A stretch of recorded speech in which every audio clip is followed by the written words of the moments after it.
नमस्ते। तव तत्तं न जानामि कृदिशोऽसि महेश्वर यदृशोऽसि महादेव तादृशाय नमो नमः। रुद्राक्ष ज्योतिष तथा वास्तु परामर्श केन्द्रबाट यहाँहरूलाई रुद्राक्ष सम्बन्धी जानकारी दिनका लागि म र हाम्रो टिम यहाँहरू समक्ष उपस्थित भएका छौँ।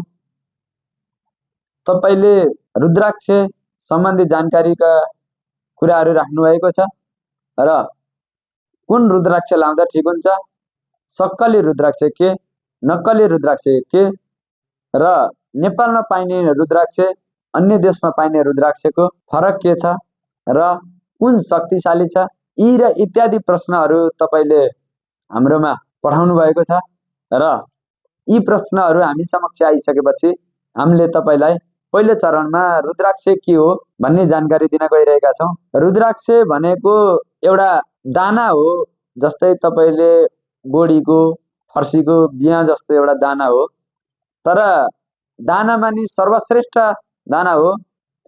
अब पौराणिक कथा अथवा इतिहासका अनुसार हेर्ने हो भने रुद्राक्ष शिवजीको आँसुबाट प्राप्त भएको भन्ने पनि पाइन्छ र रुद्राक्ष भनेको शिवजीको प्रिय वस्तु हो, जहाँ कि तपाईले रुद्राक्ष शिवजीले रुद्राक्ष नपहिरिएको कुनै पनि फोटो देख्नुहुन्न होला, किनकि शिवजीको आँसुबाटै रुद्राक्षको उत्पत्ति भएको हो र रुद्राक्ष तपाईले जुन चिनिराख्नु भएको छ ती रुद्राक्षहरू पनि धेरै प्रकारका हुन्छन् र विश्वमा र सम्भव भएसम्म जहाँ मलाई जानकारी छ र मैले जानकारी प्राप्त गरे अनुसार 21 मुखे रुद्राक्षसम्म पाइन्छ भन्ने छ र रुद्राक्ष महात्म्यमा रुद्राक्षको र रुद्राक्षको प्रयोग सम्बन्धी जानकारी पनि रहेको छ र तपाईले शिव पुराणमा पनि रुद्राक्षको उत्पत्ति, रुद्राक्षको धारण विधि लगायतका कुराहरू पनि जान्न सक्नुहुन्छ।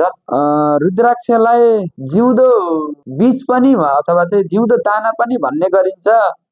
कतै कतै त रुद्राक्ष र भद्राक्ष पनि रहेका हुन्छन्। रुद्राक्ष तपाईलाई आफूले प्राप्त गरेको रुद्राक्ष के हो भन्ने कुरो जान्न चाहनुहुन्छ भने हामीले रुद्राक्ष र सक्कली रुद्राक्ष र नक्कली रुद्राक्षको बारेमा अर्को भिडियो लिएर नि आउनेछौँ। अब रुद्राक्षको केही जानकारी, 2-3टा तथ्यहरू जानकारी राखौँ। हिन्दू धर्मावलम्बमा अथवा चाहिँ हिन्दू धर्मशास्त्र अथवा चाहिँ शास्त्रीय पुराण अनुसार रुद्राक्षको माला जप गर्न अथवा धारण गर्नका लागि प्रयोग गरिन्छ। विभिन्न 1 मुखेदेखि 21 मुखे रुद्राक्षसम्मका आफ्ना आफ्नै विषयवस्तुहरू र विशेषताहरू रहेका छन्। जस्तै 1 मुखे रुद्राक्ष विश्वमा दुर्लभै पाइन्छ। कहीँ पुराणमा, कतै पुराणमा, शिव पुराणमा अथवा चाहिँ रुद्राक्ष महात्म्यमा हेर्नुभयो भने रुद्राक्षको रुखमा 1 मुखे रुद्राक्ष 3वटा मात्रै हुन्छन् भन्ने पनि छ। कतै पौराणिक शास्त्रीहरूले के भन्नुहुन्छ भने एउटा आकाशतिर, एउटा वायुतिर र एउटा जमिनमा जान्छ र जमिनमा भएको रुद्राक्ष मात्रै मानिसहरूले ग्रहण गर्न सक्छन् भन्ने पनि छ। शिव पुराणका अनुसार शिवजीले पार्वतीलाई रुद्राक्षको दर्शन स्पर्श गराएको पनि शिव पुराण र रुद्राक्ष महात्म्यमा पाइन्छ।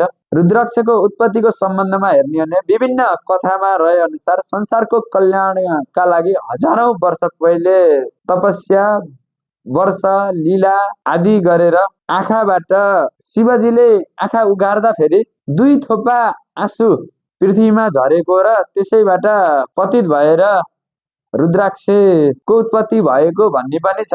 प्रकाण्ड कथामा सती देवीको मृत शरीर बोकेर हिँडिसकेपछि शिवजीलाई विरक्त भएर त्यो विरक्तबाट मुक्ति पाउनका लागि भगवान विष्णुले दर्शनको चक्रद्वारा सती देवीको शरीरलाई टुक्रा टुक्रा गरी झारिदिनु भयो। त्यो शरीर झारिसकेपछि शिवजीले शरीरमा सती देवीको भस्म मात्रै बाँकी रह्यो र त्यसलाई देखेर आँसु झार्दा फेरि रुद्राक्षको उत्पत्ति भएको भन्ने कतै पुराणहरूमा पाइन्छ भने अब अन्य रुद्राक्षको जानकारीको लागि हामी अर्को भिडियो लिएर आउनेछौँ। अहिलेलाई यही भन्दै बिदा हुन्छु। फेरि अर्को भिडियोमा भेट्ने बाचा सहित। धन्यवाद। जय शम्भो।